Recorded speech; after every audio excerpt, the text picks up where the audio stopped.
intestino delgado, y hay glándulas exócrinas que forman órganos, como por ejemplo el hígado y el páncreas, que están formados exclusivamente de tejido epitelial. Como mencionamos también, estas multicelulares las clasificamos según la forma del conducto, según la forma de la unidad secretora, según el tipo de secreción y según el mecanismo de secreción. Según la forma del conducto, vamos a tener tubulares o acinares. Vean que las tubulares son como rectas, son así, mientras que las acinares son más gorditas. Según la cantidad de conductos, las clasificamos como compuestas o simples. Si solo hay un conducto, es simple. Si tienen múltiples conductos, se vuelven compuestas. Y de este, pues hay un cuadro en su libro, aquí regresan al capítulo 5. Al final del capítulo 5, pues hace referencia a estas glándulas y a la clasificación de dónde podemos encontrar cada una de ellas. Según el mecanismo de secreción, vamos a encontrar que las glándulas exócrinas tienen 3 mecanismos. En la secreción merocrina, ustedes ven que la glándula está aquí, produce su secreción y la libera. Forma vesículas, estas vesículas se van hacia la superficie apical de la célula y la libera. No pasa nada, su célula sigue igual. En la secreción apócrina, lo que la célula hace es de que forma su secreción en vesículas más grandes, pero noten que estas vesículas van revestidas por la membrana basal de la célula y se rompe una parte, por eso aparecen esas 2 líneas ahí. Se rompe una parte de la célula, por eso esta secreción se denomina por decapitamiento. La superficie apical pasa a ser parte de la secreción. Decapitamiento. Y en la secreción holocrina, vean que la célula rompió, todo esto lo rompió su membrana basal, ya no la tiene, y se convirtió en secreción. Y noten que el núcleo desaparece, la célula muere. En la secreción holocrina, la secreción es la célula. Por ejemplo, el sudor que tenemos en las manos es igual al sudor de las ingles, ¿sí o no? Y ahorita todos, no voy a hacer. Noten la comparación, una mano en la ingle y otra cosa. No, ¿por qué? Porque tenemos 2 mecanismos diferentes. Una es merocrina, se produce, ¿y saben la secreción? La de las manos. Ustedes sudan y solo se mojan y ya.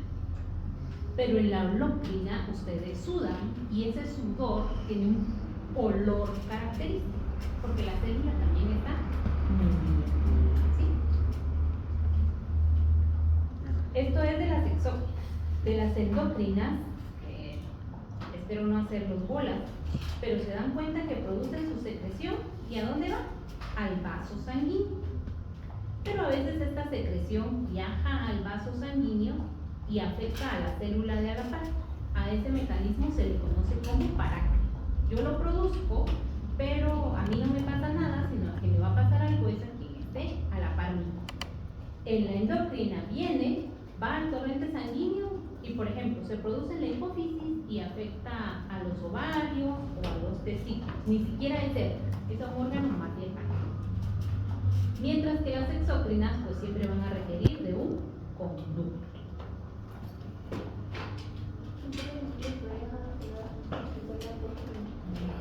Ajá, aquí tengo otra imagen. Merocrina, noten que está la glándula, el acino de la glándula está produciendo su secreción y viene y la célula es la secreción. Ahí va la célula muriendo. En la merocrina produce su secreción y la célula queda intacta y la secreción viene y está. En la apocrina, por eso está aquí este pedacito y este otro, la célula sufre decapitamiento. Toda su secreción se va a la superficie apical y esta se convierte en parte de la secreción. ¿Está bien? Apócrina, merócrina y olócrina.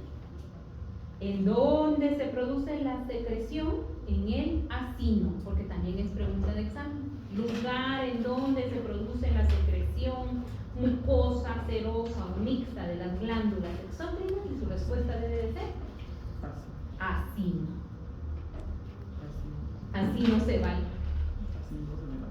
Voy a regresar a la primera imagen.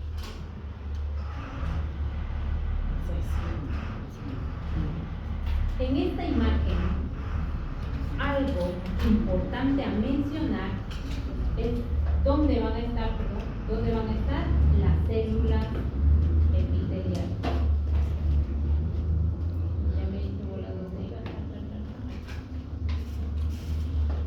Ahora bien, recuerden que en la glándula endocrina, la glándula poseía un estroma de tejido conectivo que la ayudaba a mantenerse. Pues aquí también lo va a tener. Pero para que la glándula expulse esta su secreción, va a requerir de una envoltura, como esta que ustedes ven acá, de células que le ayuden a expulsar su secreción. Esas células que tienen la función de contracción se llaman células mioepiteliales.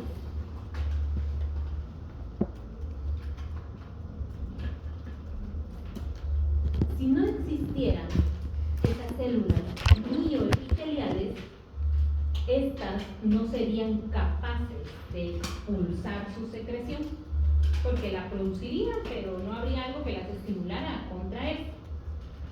El ejemplo que ustedes están viendo acá es de una glándula salival. ¿Qué pasa si ahorita hago la prueba y les doy a tomar una cucharadita de limón? Van a sentir algunos ese dolor en las glándulas salivales. ¿Qué pasó?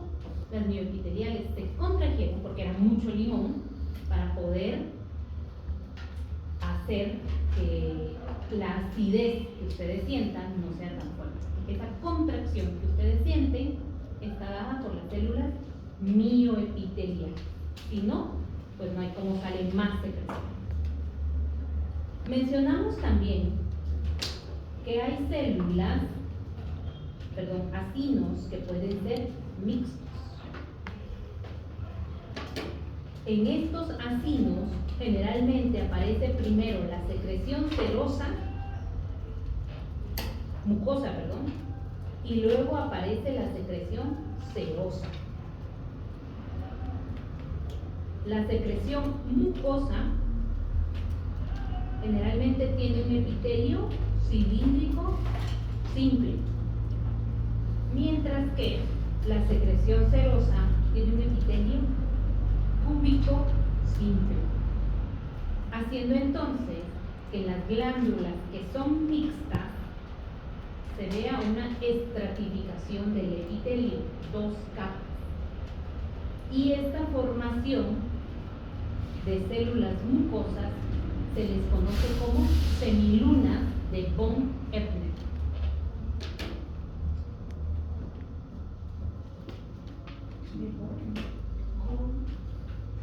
Ahí lo estoy escribiendo. Semilunas de von Ebner. A la forma en semiluna que adquiere la capa de moco que se va a producir en un acino mixto. ¿Cuál dijo que usualmente es la primera? ¿La de moco o la serosa? La moco es cilíndrica y la serosa es cúbica. ¿Y la semilunar? Las dos son simples. La semilunar es de moco.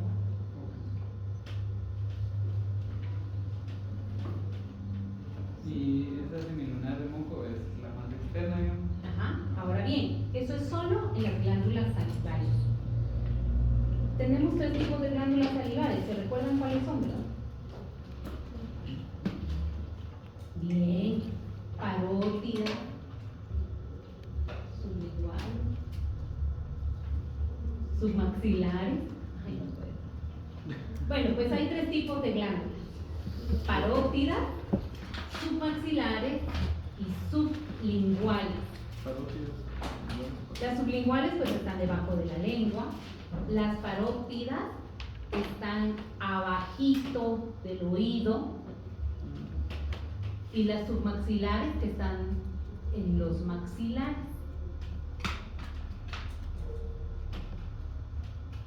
Y estas son pares, la derecha e izquierda, derecha e izquierda.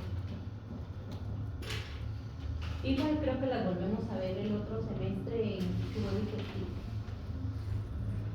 Mencionamos que según el tipo de secreción íbamos a tener glándulas mucosas, glándulas serosas, productoras de lípidos y algunas que van a transportar aniones, como ocurre con las del tubo digestivo. Mencionamos también que habían glándulas multicelulares y unicelulares. La glándula unicelular exócrina es la célula caliciforme, esta que ustedes ven. Generalmente la encontramos en las vías respiratorias y en el tracto digestivo. ¿En dónde creen que está esta? Según el cortícolo.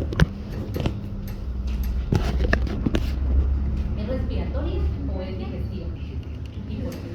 Digestivo, levante la mano.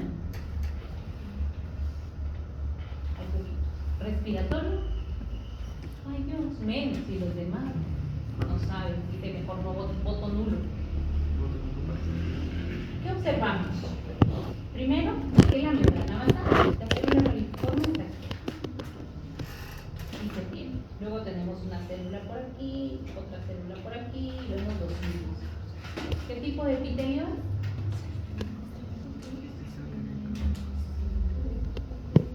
¿Qué tipo de epitelio es? ¿Cilíndricos? Estratificado ciliado. ¿Será estratificado? Es pseudoestratificado ciliado. ¿De dónde es característico el epitelio cilíndrico pseudoestratificado ciliado? Digestivo. Respiratorio. Es respiratorio. El del digestivo es cilíndrico simple, ciliado, puede ser. Entonces esta está en el tracto respiratorio. La célula caliciforme es toda esta. La característica que tiene la célula caliciforme es de que su núcleo está en la posición basal, aquí en contacto con la membrana basal, y toda su secreción es esta. La célula caliciforme lo que produce es moco.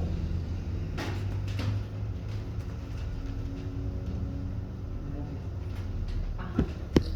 Si alguien tuvo la oportunidad de ver a un paciente que tuvo COVID cuando muy empezó la pandemia y era niño, la mayor sintomatología que tenían los niños era diarrea. Y esto era porque se inflamaba el tracto respiratorio, obviamente, y el tracto digestivo, y entonces había mayor producción de moco. Y una de las características que tenía esa diarrea era que era una diarrea con moco. No sé si alguien tuvo la oportunidad, de repente a su hermanito, a un primito, a algún vecinito.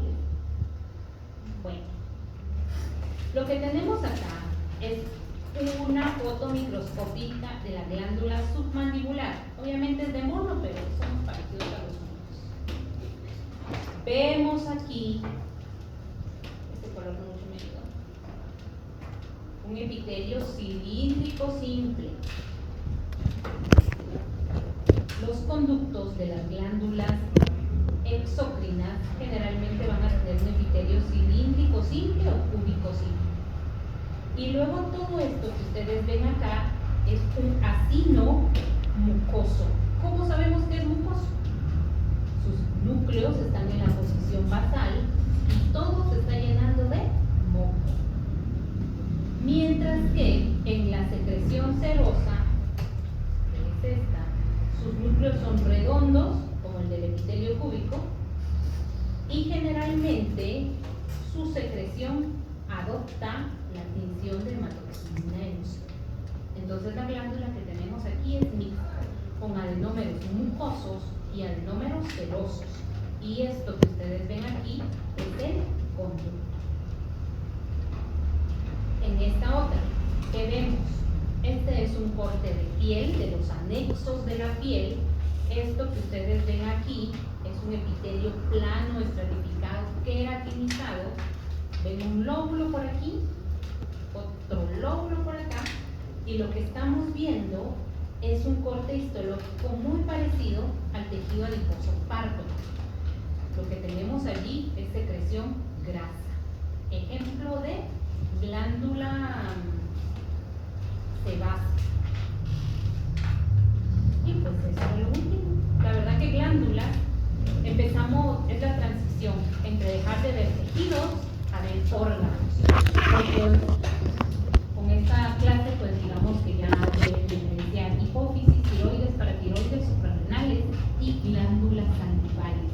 Acino seroso, acino mucoso, acino mixto, acino graso. En el capítulo de epitelio, que es donde está esta parte, hace referencia solo a las glándulas exócrinas y menciona la clasificación con base al conducto, los lugares en donde se encuentran, pero deja de un lado a las glándulas endócrinas. Estas están hasta donde aparece el sistema endócrino.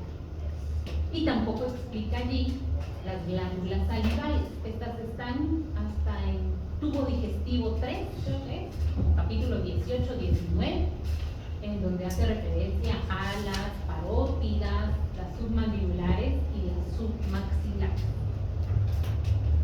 ¿Qué es lo importante de aquí? Y ahorita listo las preguntas de este tema, porque si no me van a ir a leer 3 capítulos y no se les va a quedar. Pero va a querer ver los 3 24.